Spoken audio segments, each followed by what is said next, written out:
আসসালামু আলাইকুম।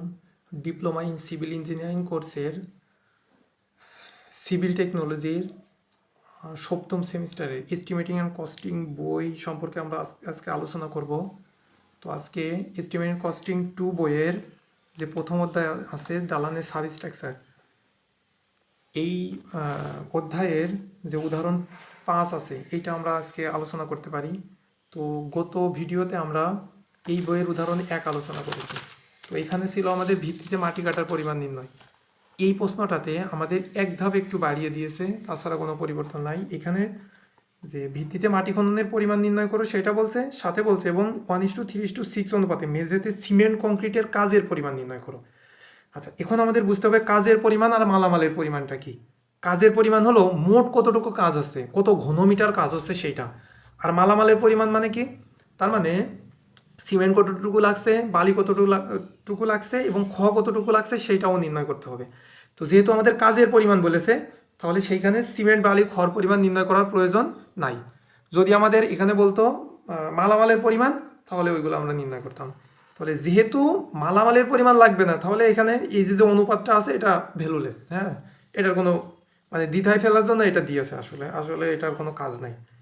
আচ্ছা, সেটা আমরা দেখবো যে কিভাবে করছি। তো এটা হলো সিএল নির্ণয় করব, প্রথমে সিএল নির্ণয় করব, তারপরে মোট গ্রেড বিমের মানে যে দৈর্ঘ্যটা হবে ওইটা থেকে গ্রেড বিমের দৈর্ঘ্যটা আমরা নির্ণয় করব।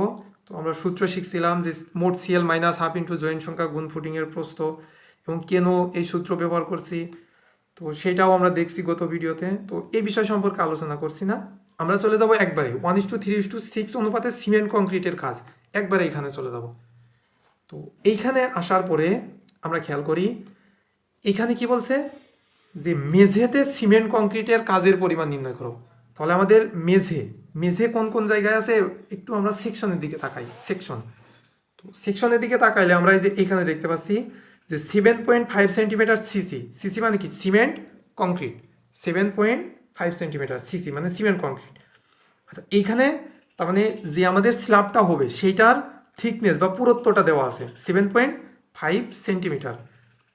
আচ্ছা, তাহলে আমরা এই সেকশন থেকে আরেকটা জিনিস পেয়ে যাচ্ছি কি, যে এই যে মানে স্ল্যাবটা আছে এইটা হলো ওয়ালের ফেস থেকে ওয়ালের ফেস পর্যন্ত আছে। হ্যাঁ, তার মানে আমাদের ক্লিয়ার মাপ নিতে হবে। তো একটু বইয়ে যদি আমরা একটু খেয়াল করি, যে এইখানে আমাদের এই বেডরুমের মাপ কত, 350 × 535। তার মানে এইখানে যে আমাদের মানে মেঝের যে দৈর্ঘ্য প্রস্থ সেটা হলো দৈর্ঘ্য হলো 3.5, প্রস্থ হলো 5.35 মিটার। আর এইখানে যে পুরুত্বটা কয়টা, কত, এই যে 7.5 সেন্টিমিটার। এর যদি মিটার করতে চাই 100 দ্বারা ভাগ করলে 0.075 মিটার। আচ্ছা, এবং সংখ্যা, তার মানে আমাদের কয়টা জিনিস, 3টা জিনিস, সংখ্যা, দৈর্ঘ্য, প্রস্থ এবং উচ্চতা বা থিকনেস যেটাই বলেন আর কি।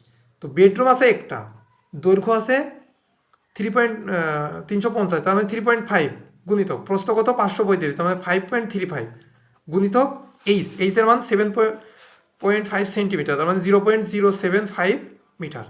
তো এখানে আমরা একটা ঘনমিটার মান পেয়ে যাবো। হ্যাঁ, এখানে একটা মান পাবো বেডরুমের জন্য। এবং ড্রয়িং রুমের জন্য সেম, 5.5 গুণ 0.4 গুণ এই যে থিকনেস, সব ক্ষেত্রেই থিকনেসটা গুণ হয়ে যাবে। তো ডাইনিংটা দেখি, এই বাথরুম, কিচেন, ডাইনিং, এই যে কিচেন এবং ডাইনিং এইখান থেকে এই পর্যন্ত যে প্রস্থটা এই বেডরুমের প্রস্থের সমান। এই জন্য আমরা এইগুলা ক্যালকুলেশন করে যোগ করা ঝামেলা, এই জন্য একবারে আমরা এটা নিব। তো ডাইনিংয়ের ক্ষেত্রে যদি আমরা বইয়ের দিকে তাকাই, বাথরুম, কিচেন অ্যান্ড ডাইনিংয়ের ক্ষেত্রে দৈর্ঘ্য নেওয়া আছে 4.25, এইটা দৈর্ঘ্য নেওয়া আছে এইটা, কিন্তু প্রস্থ নেওয়ার ক্ষেত্রে এই রুমের এই প্রস্থটা একবারে নিয়েছে 535, তার মানে 5.35 গুণিতক এই প্রস্থ। আর সবগুলাই তো বেডরুম আছে একটা, ডাইনিং আছে একটা, ড্রয়িং রুম আছে একটা, স্টেয়ার আছে একটা, এই জন্য এনের মান অলওয়েজ 1ই আছে, এখানে সব কাছে 1 আছে। আচ্ছা, এখন খেয়াল করি, তাহলে আমাদের সমস্যা হলো বারান্দার ক্ষেত্রে। এই যে বারান্দা 150 ওয়াইড বারান্দা আছে 150 সেন্টিমিটার। তো এটা একটু খেয়াল করি বারান্দা বিষয়টা কি। আমাদের বারান্দা, এই যে বারান্দার যে দৈর্ঘ্যটা এই যে ড্রয়িং রুমের সমান, তাহলে আমরা দৈর্ঘ্যটা নিতে পারি 550। তো বইয়ে তাই 550 নেওয়া আছে। এবার আসি বারান্দার যে প্রস্থটা আছে দেওয়া আছে 150। তো আমরা জানি কি বারান্দার প্রস্থ কোনটা হয়, যদি এইটা ওয়াল হয় আর এইটা যদি বারান্দা হয়, আমরা জানি ওয়ালের ফেস থেকে একদম যে আমাদের যে রেলিংটা ব্যবহার করা হয়, রেলিংয়ের আউট পর্যন্ত ধরা হয় 150, তাই না? রেলিংয়ের আউট পর্যন্ত ধরা হয় 150 সেন্টিমিটার। তার মানে আমরা জানি যে বারান্দার ক্ষেত্রে রেলিংয়ের আউট মাপটা ধরা হয়, কিন্তু আমরা সেকশনে দেখতে পাচ্ছি কি বা বাস্তবে দেখি কি যে রেলিংয়ের নিচেই কি একটা গাঁথুনি হয়, এভাবে একটা গাঁথুনি হয়। তার মানে উপরে রেলিং থাকলেও নিচেই তো স্বাভাবিকভাবে এরকম কিছু মানে কয়েকটা ইট গাঁথা হয়। তো তার মানে এখানে আলটিমেটলি কি আছে, ওয়াল আছে। তো যেহেতু ওয়াল আছে আর আমরা এখানে স্ল্যাবে দেখতে পাচ্ছি বা সেকশনে দেখতে পাচ্ছি যে আমাদের এই স্ল্যাবটা আছে ওয়াল টু ওয়াল, তার মানে এই যে এইখানের যে 150 এখানে যে প্রস্থ, এই প্রস্থের মান যে এই যে 150 আছে, 150 থেকে আমাদের এই ওয়ালটা বাদ দিতে হবে। ওয়ালটা কত? 25, তাহলে কত হচ্ছে 125, তার মানে 1.25 মিটার। তো আমরা এই যে এখানে একটু লক্ষ্য করলে দেখতে পাবো যে আমাদের যে বারান্দার যে প্রস্থ এখানে দেওয়া আছে 1.25 মিটার। তো এখন এই সবগুলো মান যদি আমরা কি করি, যোগ করি, তাহলে আমাদের যে মেঝেতে সিমেন্ট কংক্রিটের পরিমাণ কত ঘনমিটার সেটা আমরা পেয়ে যাব। তো এইটা হলো কংক্রিটের কাজের পরিমাণ, এটা হলো কংক্রিটের কাজের পরিমাণ। তার মানে এটা কি ওয়েট ভলিউম, ভলিউম এটা হলো ওয়েট ভলিউম 6.16 ঘনমিটার। তার মানে এটা আমাদের ভেজা আয়তন পেয়ে গেলাম। এখন এইটা আমাদের বলছে কাজের পরিমাণ নির্ণয় করো, তার মানে এই পর্যন্তই অ্যান্সার। আমাদের যদি বলতো মালামালের পরিমাণ নির্ণয় করো, তাহলে কিন্তু আমরা আগাইতাম। কিভাবে আগাইতাম? আমরা এখানে লিখতাম ড্রাই ভলিউম, লিখে 6.16 এর সাথে কত গুণ করতাম? 1.5। তো এখানে যে মানটা আসতো এই মানটা, তো এখন আমাদের অনুপাত রেশিওটা কত দেওয়া আছে? রেশিও দেওয়া আছে 1:3:6, এটা হলো রেশিও। তাহলে আমরা সিমেন্ট কি করতাম যে আমাদের এই যে অনুপাতটা মানে শুষ্ক আয়তনটা পাইতাম, এরে ভাগ দিতাম রেশিওর যোগফল দ্বারা, তার মানে 1+3+6 দ্বারা।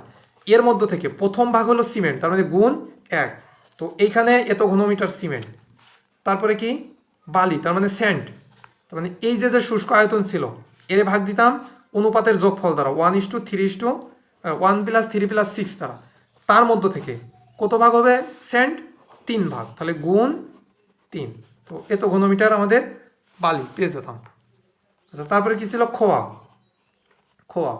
তো এই যে শুষ্ক আয়তন তারে ভাগ দিতাম অনুপাতের যোগফল দ্বারা 1+3+6। আচ্ছা, এইটার সাথে কত ভাগ খোয়া? এটা হলো 6 ভাগ খোয়া, তাহলে গুণ 6। এখানে একটা মান আসতো এত ঘনমিটার। তাহলে এই যে এই মানগুলো তো আমাদের উত্তর কোন সময়, যদি আমাদের মালামালের পরিমাণটা নির্ণয় করতে বলতো। তো আশা করি আপনাদেরকে বুঝাইতে পারছি। তো ধন্যবাদ সবাইকে, পরবর্তী ভিডিও পাওয়ার জন্য আমাদের সাথেই থাকুন।